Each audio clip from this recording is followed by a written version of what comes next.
So, hello guys, welcome to today's video. So, today we're going to talk about emotional trading, the dangers of emotional trading, and probably how to avoid it.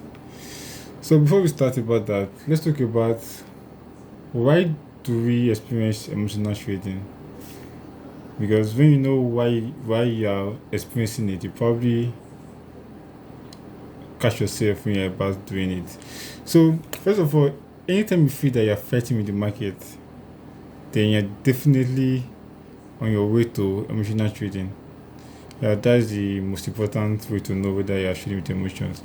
So, number one, the first step in the first reason why people engage in the emotional trading is one, you're trying to make it all from the market. You're trying to get rich quick. You have that mindset that okay, I just have to get it right as soon as possible. So when you are thinking that way, you will definitely be involved in emotional trading. There's no two ways about that. That's probably the first thing first. Then another common reason why people engage in emotional trading is they feel that they have discovered it, or maybe you're in a winning streak, so you feel that okay, yeah, I've discovered the perfect strategy. So when you take a trade and you see that it's not working, you probably try to give yourself a new reason why that trade will not work, and try to talk yourself into taking that same trade again immediately, just because you feel that okay, it was just, you're perfect now, you should get it right. So that is another reason. Then the last most important reason is when you forget about the fact that trading is based on probability. When you forget that simple fact, then you're on your way to emotional trading.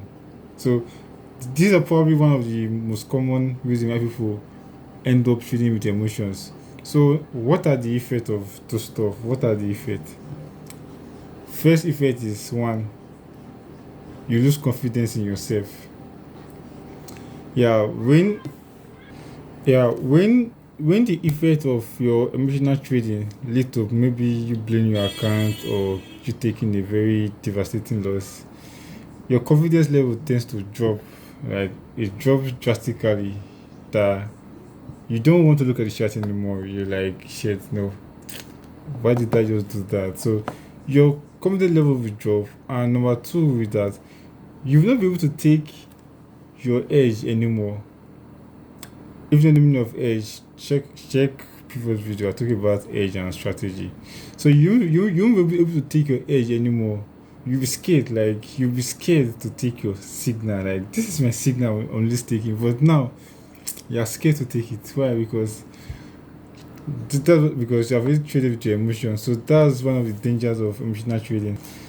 Then another danger, which is probably the most dangerous, is you start engaging in a cycle of learning. What do I mean by cycle of learning? You no longer have confidence in your strategy, so you now go further to learn new stuff, watch more courses, learn again, thinking that the reason for your loss was because of your strategy. Maybe it was just that one mistake, not really a mistake because you probably do it again. So I won't call it a mistake. It's just that one moment of you trying to fight with the market. That's what caused those stuff. Yeah, this video I won't make it that long. So what are the way forward? How can we stop doing that? And from my experience, like I think I think when I stopped treating with emotions when I did something very stupid. And I'm talking about what I did in other videos. It's very stupid and funny. Like after doing that, I was like, that was so dumb.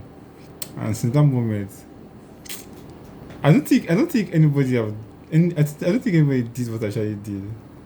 Yeah, don't ask me now. I'll tell you later.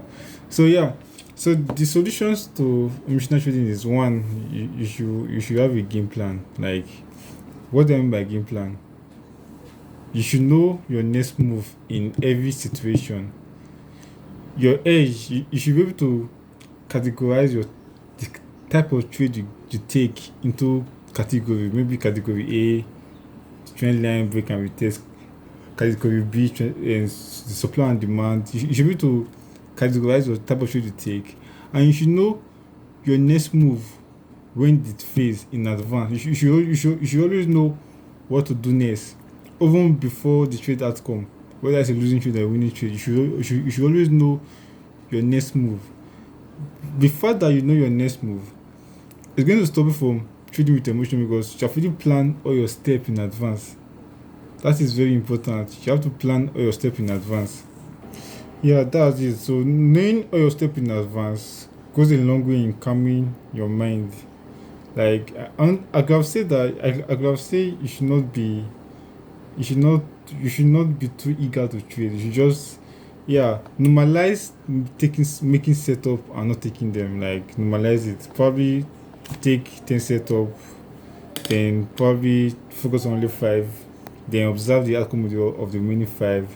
Just just don't feel like there's a perfect setup. No, just fall in love with creating setup. Be okay with missing your setups.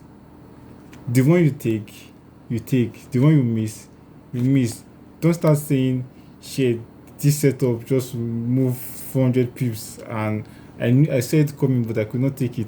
Once you start thinking that way, you definitely put all your emotion in your next trade, which is something very wrong.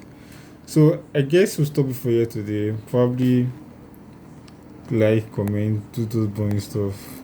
Take care, guys. Happy trading.